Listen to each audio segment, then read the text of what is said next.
this is MaximumDragon. Welcome to the first Designer's Castle tutorial. This one is about environment. As you can see, this level is quite drab. I'm going to try to spruce it up a bit. After this cutscene finishes, I'll give you a quick tour around the drab grounds. And then we will go down, and then I will go to design mode to show you how to make this environment better. So here we go, zooming in. Okay, first mistake. This guy apparently didn't change and this guy being me, but didn't apparently change the camera view right there. I mean, he didn't change the floor, so his trees are in the ground, which can make okay shrubs, but when they're clustered all around like this, that makes them really drab and very capacity consuming. We've got our drab castle that is just one block all the way up, not very exciting. Same with the ground, it's all just green. See, even these trees are drab because they're all just the same thing over and over. So let's go to design mode. Okay, now we're in design mode. So the first thing I'm going to do is, wow, look at that capacity, 78%. There's no bandwidth or physics used. It's just because of all these blocks. So I'm going to really quick remedy that problem by getting rid of all this needless green on the ground, all those green blocks. There they are, deleted them. We're going to make walls in a later tutorial, but for now we'll just have a really big block, some really big blocks to put below it. So we'll just put a couple of them around the place. Oh, that one is overlapping. Q time slip. I'll show you this when it's done. Okay, I got rid of those blocks on the ground. Now they're bigger. And look, the capacity went down by, I think, that's about 20%, I think. So that's very nice. And it's still drab, but I'll address that in a second. The next thing that we have to do is, those trees are way too drab. We'll address adding new ones in a second, but let me go ahead and delete some. Q time slip. Okay, now the trees are gone. It's down to 11.4%. Look how amazing that was. Okay. So now what I'm going to do is I'm going to make the ground. Instead of doing it all drab like this, one thing that I know to do is colors are amazing. Variety is amazing. So, and so is free rotating. So free rotate and place some of these time slip. And here we are, I've finished free placing them. The capacity did go up a little, but not too much. So to make it more variety full, I'm going to add another type of thing. But look what happens when I try to put two free place things. Watch when I'm in gameplay. Doesn't happen with these. But normally, right there, where it crosses, that would be glitched up. So whatever you do, don't use the same size floor next to each other. Just scroll a tiny bit down and it'll be perfect. See, so now I'm going to place some of these all over the place. Cue one more time slip. Okay, so I added those.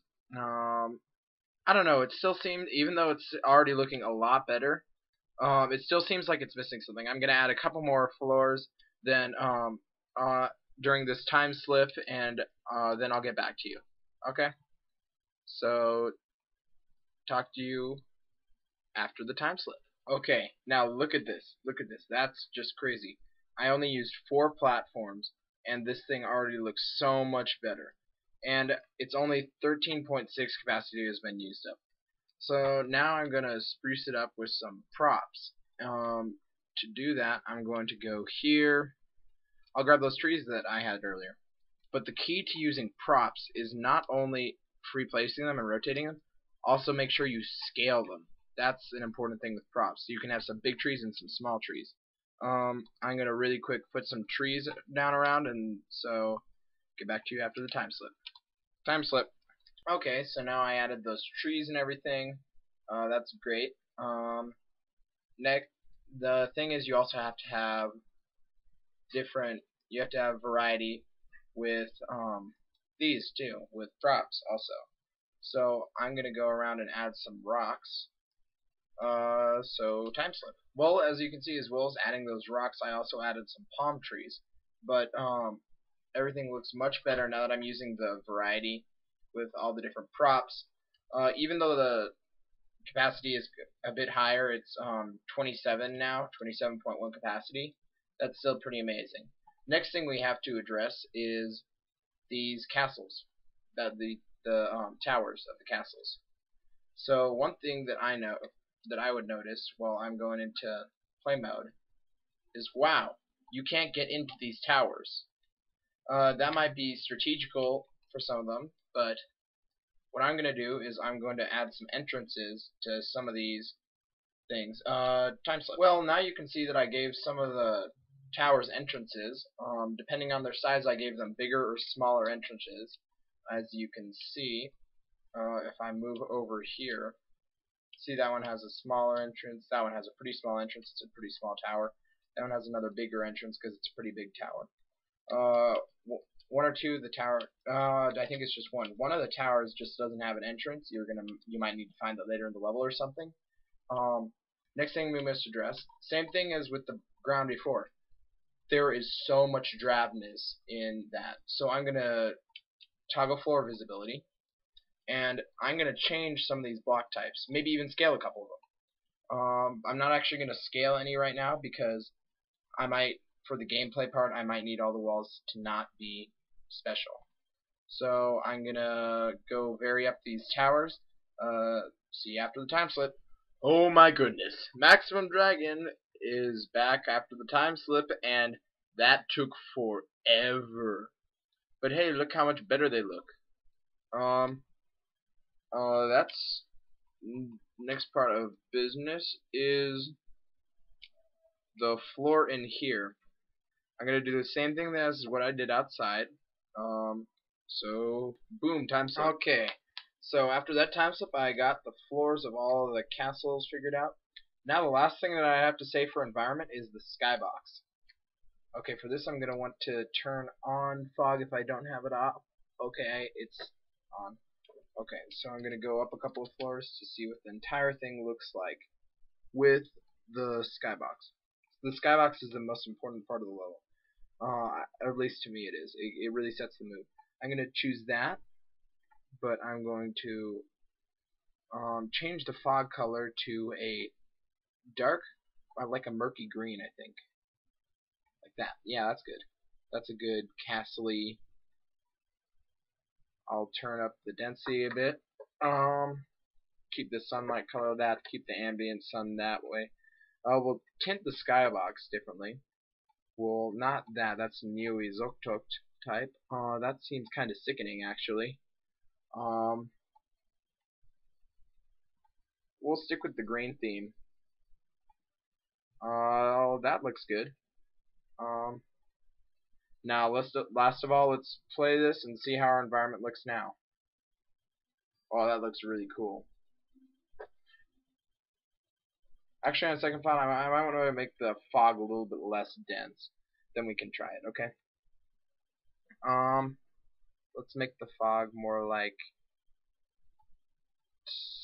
2.02. There, that should be good. I want you to be able to see the level some. Oh, that looks pretty awesome. See how much better this looks than before? Wow. It amazes me what a little bit of block variety and free placing and rotating can do. And this cutscene really makes me happy. Don't worry, I'll tell you how to do cutscenes and stuff in a later tutorial. You can like the overhead view, really far away, we're zooming in, and then the cutscene ends. Now I'm back to here. I gave myself the liberty of some extra jumps so that we can explore the area that I created. Just think, I made this in less than an hour. See? I'm gonna see if I can get on top of some of those things. See if I can get on top of one of these trees over here. I'm gonna go on top of that, and then okay, I'm falling. So yeah, I hope you enjoyed this. If you have anything you'd want me to do the next Design Island Designer's Castle tutorial on, just post it in the comments. And as always, subscribe if you liked this. Subscribe even if you didn't. This is MaximumDragon saying happy designing. Hope your environments are amazing. Okay, bye.